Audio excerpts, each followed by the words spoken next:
Hello, my name is Swan Clemens, and today I would like to inform you of 3 steps you should consider if you've decided to sell your house.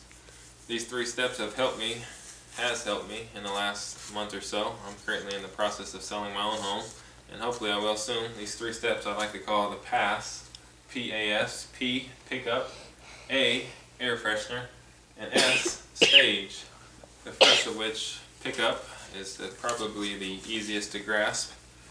I found on ForSaleByOwner.com they came up with several tips you should use in the pickup process. First of which is pick up, declutterize.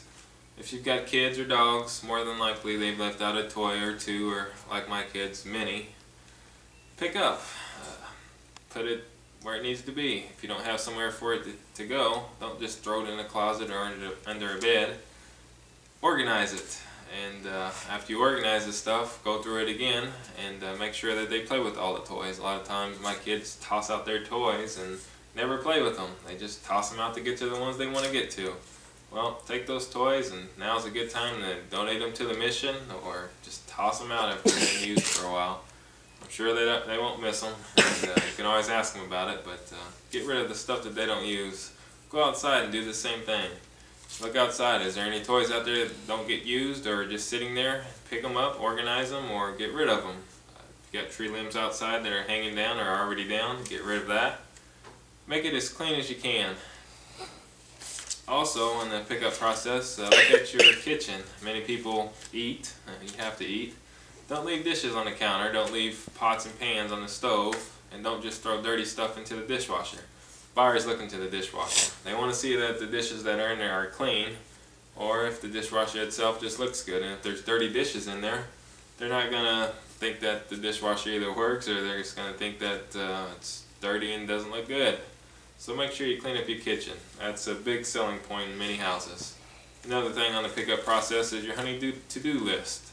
Fix your holes in your walls. If you're taking down pictures, fix the holes there. If you've got squeaky doors, fix that. If you got squeaky steps, fix those. Fix all your to-do lists. All that stuff, caulking around ceilings or around the windows. Fix all that stuff on your to-do list. All that could be in your pickup stage, which is your first one. Your second stage, air freshener, A. I found several good tips on ehow.com. There's step number 6 involves the sniff test. What that means is you walk into a room and do the sniff test. Pretty easy to do. If it stinks, either get an air freshener there, or one of the tips they used was putting a few drops of vanilla in the oven, and supposedly, I haven't tried it myself, but put a few drops in the oven, and when you use the oven, it will smell up your house. Nice vanilla aroma there. Another tip, if you don't want to buy an air freshener, or if you don't have one, is open a few windows. Fresh air never hurt anybody. A buyer coming in from a house is going to be already smelling the fresh air, and if it's the same inside as it is outside, well, it's just going to be just fine. A lot better than smelly diapers.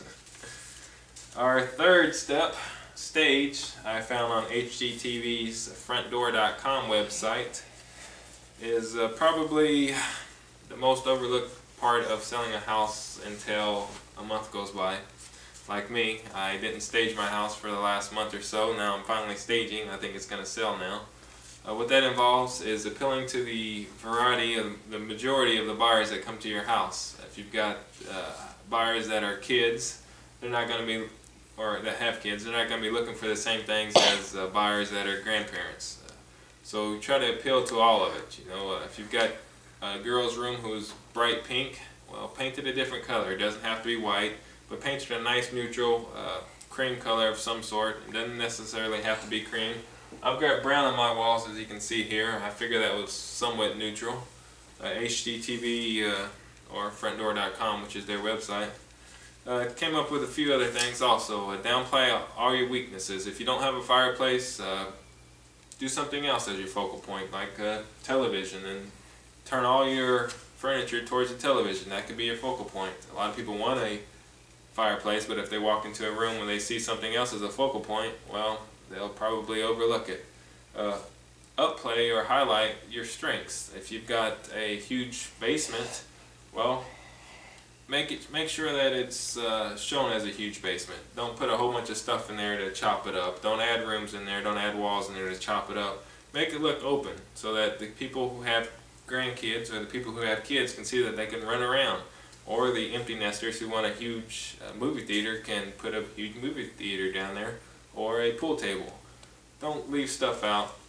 Another thing that this HDTV came up with, or the frontdoor.com came up with, is curb appeal. I'm sure everyone's heard of it. As you're driving into someone's house, make sure that it looks good. Cut down bushes that look ugly, mow your grass, do stuff like that. So, in conclusion, remember pass, pick up, air freshen if it stinks or smells, and stage your house. And finally, these are the websites I used: forsalebyowner.com, ehow.com, and frontdoor.com. So, thank you for watching, and have a good night.